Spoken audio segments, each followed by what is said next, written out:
that's a very high level. For us, the highest threats that we're looking at are damaging winds, potential for flooding, rain, and large hail as well. So there aren't real formal accesses. Hans here is gonna pull up a spot, and we're just gonna wing it. Usually, I have a copy of a whitewater guidebook up in Pennsylvania. Edward Gertler's Keystone Canoeing I use. All right, we have checked the stream flow data, and it's low now, but we're gonna watch that over the next couple days. We got 2 days to fish this river. We may only be on it for one, or we may decide to stay for the second day and fish it really high. We'll see how that goes, but you know, the concept is smaller rivers will react to big rain events like this much more quickly, but they'll also drop down, back down much more quickly. So early in this, we'll enjoy fishing the rise on this smaller river, but we may switch to a bigger one tomorrow. So we'll see how it goes. It's coming down pretty good. Hans is back there following me, and I got all his stuff. We transferred his boat and all his fishing gear to mine. We're gonna drop off his vehicle at a takeout that we chose.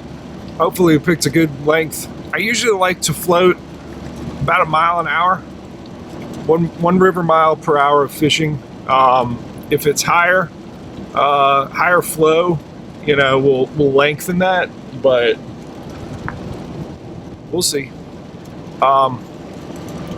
I will probably not film this the way that I usually do, where you see a lot of the action, but just because it's raining so hard, and my video camera is not waterproof. I'll pull it out and just give periodic updates of what pattern, with notable fish, and I'll pull it out even if it is raining, just to show the location, the presentation, and any specifics that I can give you that give you an idea how to fish the rise. So it's not been raining long. I think it's 8 a.m. and it started around 4 a.m. and just coming down in the same watershed, I'm seeing these little creeks. They're running brown already. I don't think the river is going to be running brown yet. I think it's too soon. But they're going to be dumping in mud throughout the day. And that's what's going to pump it up and hopefully get them chewing. Once we get there, I will be switching over the hat, the baseball cap I'm wearing, and putting on that Cocatat. That's a great hat for a rainy day like this. All right, we're here at the takeout, and right away I'm going to show you evidence of the rise that we're going to experience. Let's see if you can see it. Looking across there, it's green in the middle. You get towards that bank and it's brown. We got same thing going on right down here. But yeah, this is our takeout, man. Doesn't look too bad. All right, let's. You got all your gear in the vehicle? Yeah, I got to grab a couple more things and I'll be ready. Okay. All right. Cool. Now, one trick you may want to do, you can either do it. You need to do it with something that has GPS capabilities, and my phone does. So I'm gonna just real quick. It's got me here, and I'm gonna go ahead and mark that location, and just that way if it gets late in the day and we're not covering as much ground as we need to as quickly, I can pull this up on the phone, and I'll actually turn the phone off to conserve the battery to make sure that I have this as a tool when I need it. So I can check and see, hey, it's late in the day. How many more bends in this river do we have? Do we need to put down the fishing rods and turn on the motor or pick up the paddle and pick up the pace to get done, so you're not out here trying to get up that steep embankment in the dark. So wouldn't be the worst thing, wouldn't be the first time for me, but dropping a waypoint on something you carry with you is pretty important. You can also do it with your chart on your depth finder. So there's my navigator, and we got the DeLorme's Atlas, the old school way of doing it, and then he's got his phone that he's gonna get us to the put in, and I got the, well, we're not gonna focus too close on my GPS. You know, the point is why I'm not saying here's where we're fishing. This is a special place, and there's lots of special places, but it fishes really well, and it's small water, and it doesn't need a lot of pressure. But there's a lot of places like this, and the way that you find places like this, the way that I found this, was by talking with fisheries biologists and saying, you know, where are you shocking good fish? What are some small waters that are overlooked? And I specifically asked, you know, when I talked with a biologist, you know, and this was going back 16, 17 years, you know, where in the state are people not fishing that maybe they should be, that is overlooked water? And this was one of the places. And it's not that big. I mean, would you look at that and think, hey, we're gonna pull 4 20+ inch smallmouth out of there? No. I mean, No. Well, I've done that on this river. I got 3, and my buddy got 1, and the one that he got was the biggest. And I've seen a 22.5 inch smallmouth come out of this river. I mean, it's phenomenal. But, you know, I'm not here to expose this particular river. I'm here to teach the process of setting up a float trip, fishing the rise, and maybe a little bit of insight on how you find really good water like this. And it comes down to doing some exploration, talking with the fisheries biologist, but just go exploring. You know, check out areas that, you know, are probably overlooked by most people, and you know, get out there and fish them. All right, let's go do it. All right. I guess we're driving right now along a back road, but the tributaries that are dropping in here are pretty chocolatey, I would say. Would you say like Yoo-hoo? Yeah, But they're small. They're small ones. ones that you can hop over or almost hop over are brown. Yeah.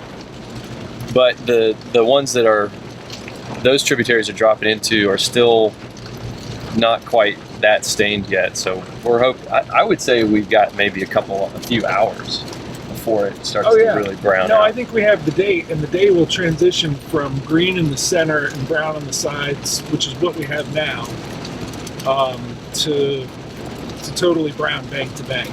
And I'm not totally afraid of fishing it totally brown bank to bank, but it's a different game. Like you need to go in with bigger baits, darker baits, baits that have more thump, like chatterbaits or big bladed spinnerbait or rattle trap. Those things that have a very strong, sound or got a lot of thump. Signature. Yeah, a lot of thump. Yeah. A lot of thump, a lot of rattle. But for now, I don't know. It'll be fun. I think it's gonna be cool. Crankbaits and spinnerbaits, and I'm gonna throw some soft plastics. I haven't fished fast in a long time, so I got a spinnerbait for you to try.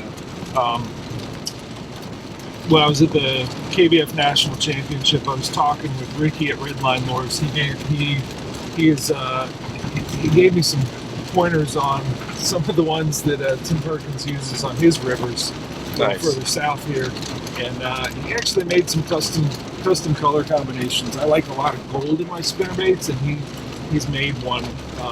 There's a couple different blade configuration. I'll get you to try one with a big Indiana blade, and we just got to put a big, like a big swim bait or something on there. Oh, nice. Give it a big profile. All right, you want to see why we're in a rush for time? That's that clock ticking. That's one of the tributaries that's going to really decrease our, our visibility. So, clock is ticking. We got to catch some fish. Yep. I got a bunch of these. That's that gold color that they made custom for me. I'm gonna go ahead and start fishing that, and I'm gonna give this one to Hans to use. This one is an existing color called Merlin, and it's like a black skirt, but it's got real shininess to it, and I think we're gonna want, and that's good. I mean, a dark profile. We're gonna get something on here just to give it a little bit of bulk. I'll find a craw trailer or something, paddle tail, something just to give it a little more size. Perfect. What's that? Just chuck it in all across the mud line, but you're gonna have to find calm water like what I'm in right here. Yeah. We're gonna have more of it on that bank, just because the major tributary nearby is just upstream from where we put in, so we got a good band of mud here going. I've already made some adjustments. I had this crankbait, very natural color, great for clear water presentation, and I'm switching on that rod. I'm going to a rattle trap just to get some more sound and flash. Change this jerk bait. This is great for clear water, but I like this. I think it's a green perch, Aurora green perch, just because it has the dark bars, has a nice gold flash. I'm also changing, I got a very natural colored green Z-Man chatterbait up there with a green trailer. I'm going to switch that one out to this black one. That's actually a jackhammer. I got to get a big trailer and put it on there. Really big profile is what I want, so I'll probably get one of the palmetto bugs in June bug or something really dark. All right, those are my changes. All right, a little bit of a pattern update. I've caught 2 on a rattle trap in somewhere on that transition from muddy water to clean water, and then I've caught a couple more on that jerk bait that I switched to, the Lucky Craft Pointer 100. It's got a real nice thump, and as it gets muddier, that particular pattern, I'll get you off here in a second. Let's take a look at this eddy real quick. Hans is up there fishing it. You got foam that's just sitting. Those sorts of areas are going to be decreasing throughout the day, or they're going to be decreasing in size. They're going to get smaller and smaller, but that is what we have to target. All right, I decided to run all the way back up to the truck. Actually, it wasn't that far, but because there's a lot of current, it would normally be quite the effort, but I got the motor going and it zipped me back up here. The reason I'm going back to the truck, I brought my crankbait box. It had some jerk baits in it, but now I got to go back and get my jerk bait box, because that's been the most effective lure to fish these calm waters so far on this trip. And before we got any further downstream, I wanted to grab it. I don't always bring it, but I need to go back and get it. And hey, look, I'm back. Thank you, Torpedo. All right, I got it. I'm zooming back, and yeah, that's more like it. I even got some whopper ploppers in there. That might be an option when it gets really muddy, to get that whopper plopper, just making a lot of racket on the surface, even real slowly. But here's the thing, the jerk baits can be a sort of intermediate behind or between fishing slow and fishing fast. It's noisy and obnoxious and it gets their attention, but then it just pauses in their face. You can do the same thing with a whopper plopper. Just pause it and then start moving it slow again, and then rip it, and just figure out what they want. You figure out their cadence. So, but the big reason I went back is to get more of these, because that's what I've caught a couple on. So that's what I'm confident in, and I want to make sure that I got enough to lend to Hans. He's down there fishing that eddy, and I want to make sure if that is what they're eating and I'm catching and he's not, I want to be able to put that bait in his hand and say, join the party, buddy.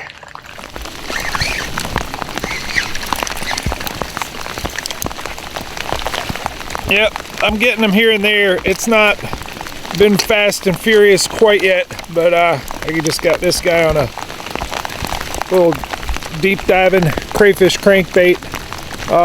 We did real well on that first pool that we were in, and then since then it's been pretty slow. I've got one on a chatterbait, bouncing it off of wood, and I actually slowed down and started throwing soft plastics.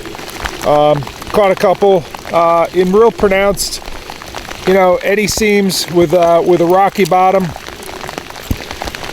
Nothing real solid. No single pattern is emerging in terms of catching a bunch of nice sized fish.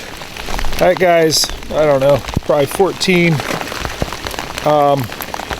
that crankbait. We'll see if that keeps up. That was the first crankbait fish. This shoreline has produced a couple of them. Looks like Hans got one here. What'd you get him on, man? Huh? The Ned rig. Okay. Stick. Nice. Yeah. Not too bad. How much were you moving it? Just very little, and she just kind of sagged on the line. Nice. Yeah. Not bad. So we're coming down on one of our muddy tributaries, and this sort of shows us what we're up against here. Look at that mud line as we approach it. And as it moves downstream, you can see that it's really broadening out across probably a third of the river. This is one of the bigger tributaries. Oh, mud. That's going to make it harder for the fish to find it, but I'm going to go ahead and work that mud line, see what I can get going. Green water, brown water, green water, brown water. Yeah. All right, we can catch fish here. Hans knows what to do with that. You having fun? Get a little surfing in.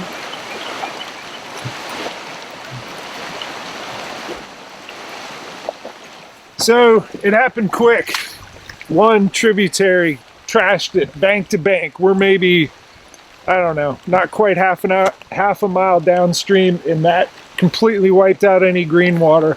What I think I want to do is consolidate, get all my rods except for one tucked into the boat, because what I'm going to be doing is tucking up underneath these branches here, and the one presentation I know is going to work.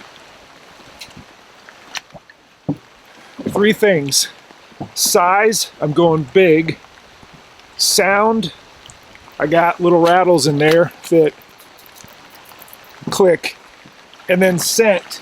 So I'll take off this one. I got a craw presentation that's a little bit bigger.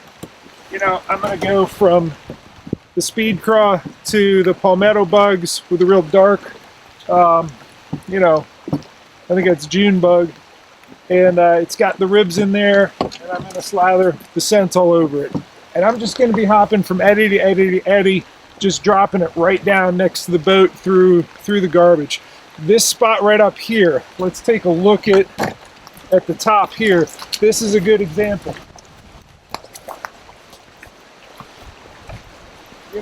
All this water is scooting. Even back there where my kayak is, it's starting to move. From there to there is where you're going to find the fish. And just dropping this up and down on top of them, that's sort of what we're left with. That's the bad news. The visibility has gone to nothing. The good news is they're going to be right there. You know where they're going to be. So let's go do it. Well, it rained.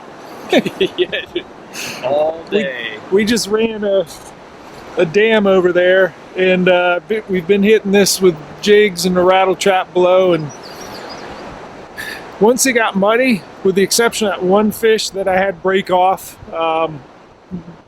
just out of my own stupidity, not using the net and just lifting it up by the line in excitement. But with the exception of that one fish, have you gotten any bites since it really got muddy? Not really. I had a couple follow, and that's about it. Right.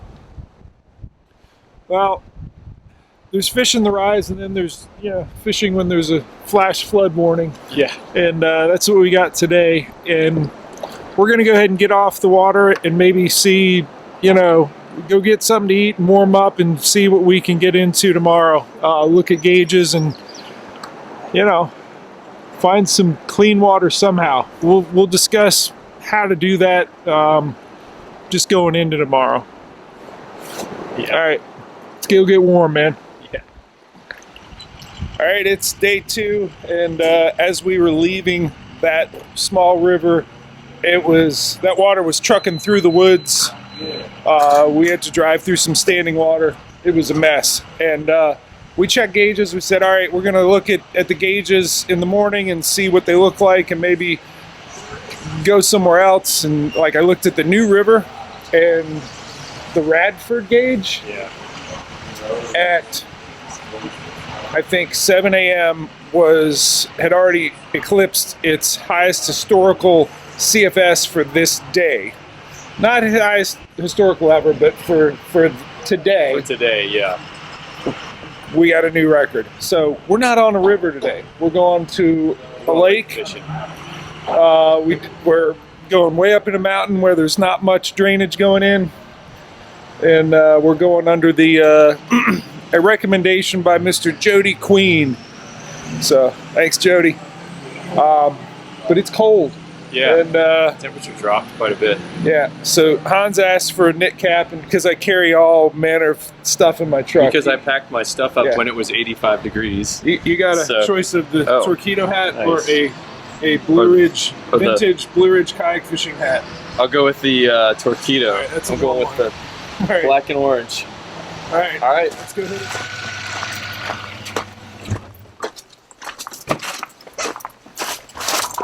We haven't seen this water clarity in a while. Look at that.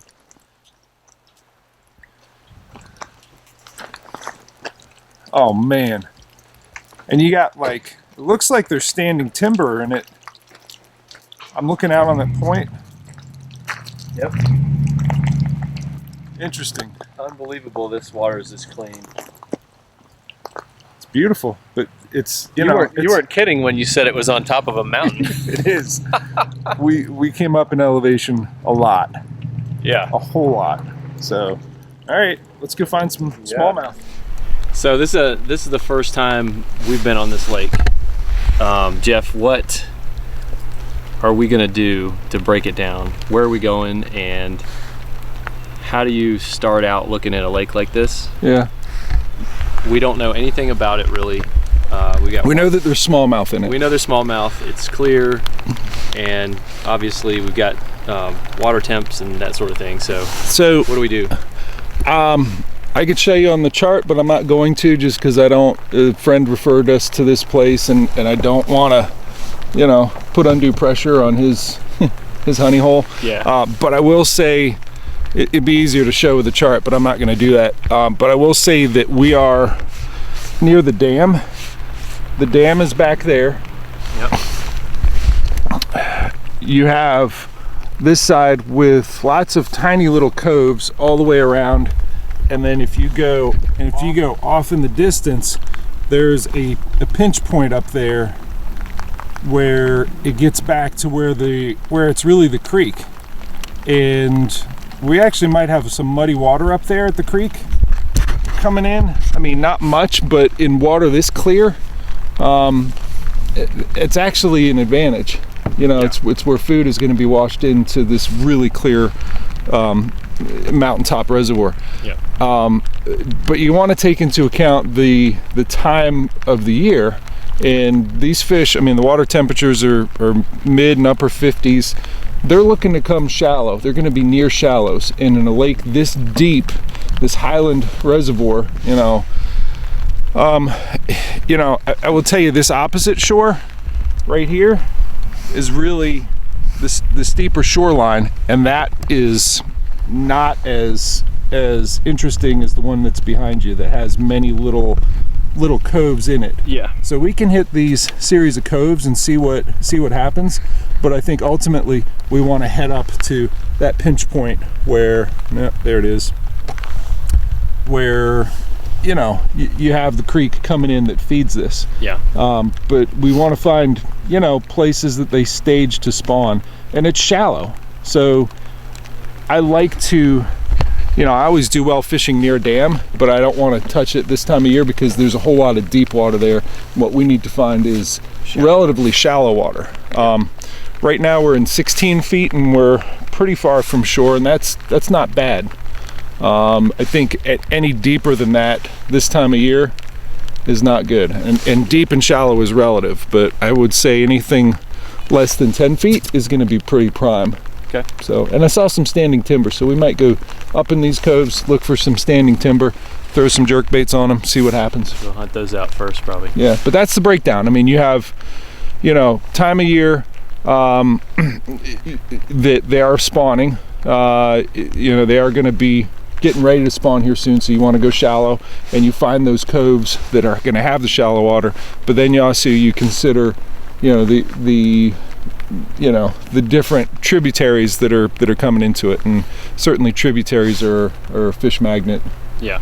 So we're gonna try some jerk baits first. Yeah, jerk baits to just as a search tool. See if we can find them. Yep. Yeah. That's it. Okay. Let's do it. All right.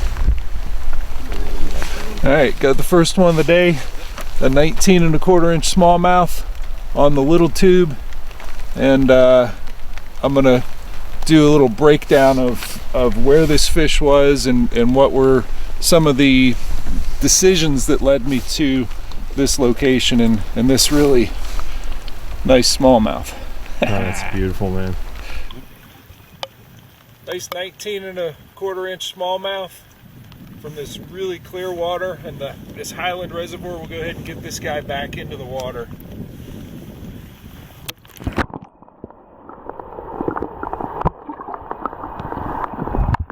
That was quick. Yep. All right. Let's talk a little bit about the decisions that led us to this location to catch that fish.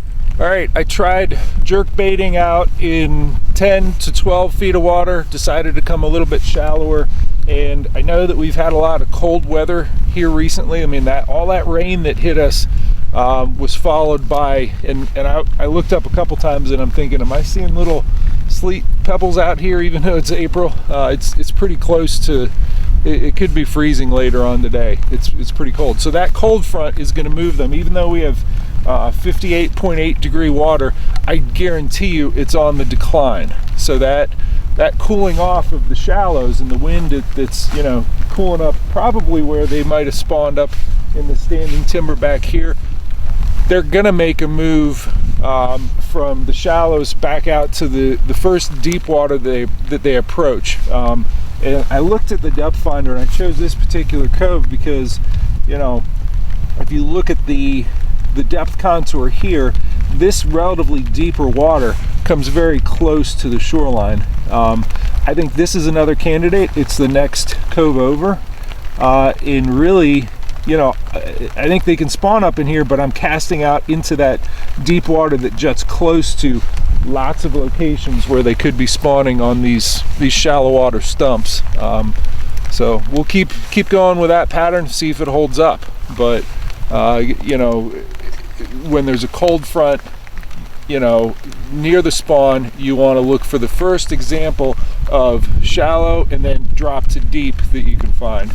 And that's where that fish was. All right, we're zooming to a different cove. I wanted to just kind of go over, I never mentioned the lure that I used to get that, or at least I didn't show it, the 19 1/4. That's a Confidence Baits little tube, and I put a little finesse zipper drop shot worm. I just made that with a Do It soft plastics mold. I do have some scent slathered in there. I made the jig head with a Do It Molds worm nose jig, and the hook is an Owner 5318, really sticky fine wire hook. That one, even if you don't feel them bite, it sticks them. So real nice setup for when you need to be just super finessey. And in this clear water, it's amazing how muddy things were everywhere else, and this is completely clear water here. So I haven't given up on the jerk bait. I think it's still a good tactic. I'm gonna try it along the edge of this little notch of a cove, see what we can get going out here. We do have a little bit of standing timber out here. That looks interesting. It's in 15 feet of water. Yeah, we may have to fish some of that. See what's going on. Ooh, yeah, there's fish on that. I'm gonna fish out here.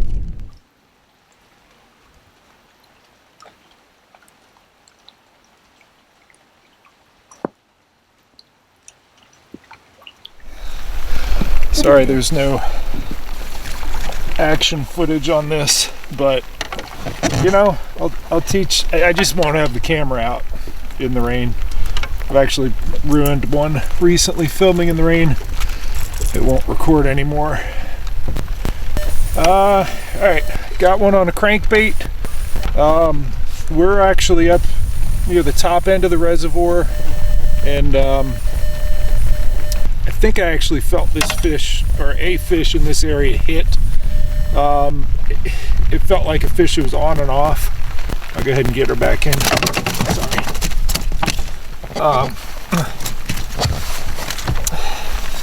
You know, it felt funny, and I wasn't sure if I just hit a limb or something jumping around. All right, see a fishy. You know, you hit a limb and it releases, but it felt like there was some give, whatever. We're up at the top, really rocky bottom, but overall, if we look at the depth finder here, you can see that we're at a pinch point between two different points as it leads up into the creek that feeds it. So that's what we're working on here. So anytime there's a pinch point that leads into a big area where they're going to spawn, you know, it's just a good area to target. So I'm going to keep going after them with the crankbait. It's a live target crayfish crankbait, square bill, deep diver. We'll see. We went a long time without any bites, and found some really nice humps out in the middle that had standing timber. Thought that was going to produce. Found two little coves that was just loaded with stumps that I just thought, yeah, it should be. But I get the feeling there aren't a lot of fish in this lake, but there are some nice ones. So we'll keep at it, see if we can get a few more. And then this is the point where I go, hey man, you got any more of those crankbaits? Absolutely. So I just paddle along and like fish a little bit, and then ask Jeff for an extra lure. That's about it. All right. Oh yeah. Well, there you go. Don't lose those. Right. Cool. Thanks. I'm gonna give you a shallow diver. All right. In the same color. All right. Because cool. I don't think that we need the depth that I have. Yeah. These things are gold. Discontinued. Okay. Yeah. Don't lose. Well, if you lose it, you lose it. All right. But they're only good if you tie them on and chuck them out there. Perfect. They're no good if they stay in the crankbait box forever. Right. It's the last half of April, and it's sleeting.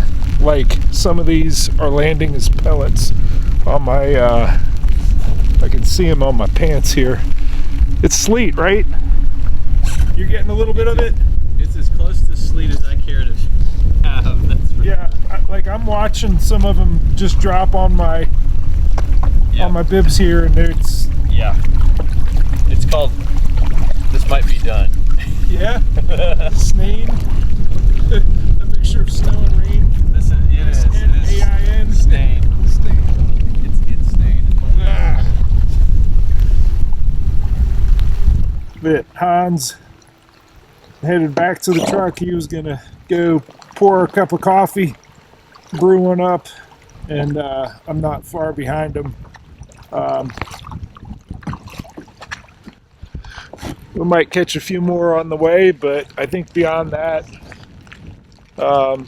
that's it. That's been Mother Nature throwing everything she can at us, and we're catching fish anyways. Not a amazing trip, but certainly chronicled, the decision-making process that you go through when you have adverse conditions, and what changes you make in terms of where you fish, or the lure choice, or the type of areas that you're going to find the fish. With high rising water, but also with a cold front, how that changes things. And we've seen a little bit of everything out here today and yesterday, so enjoyed it.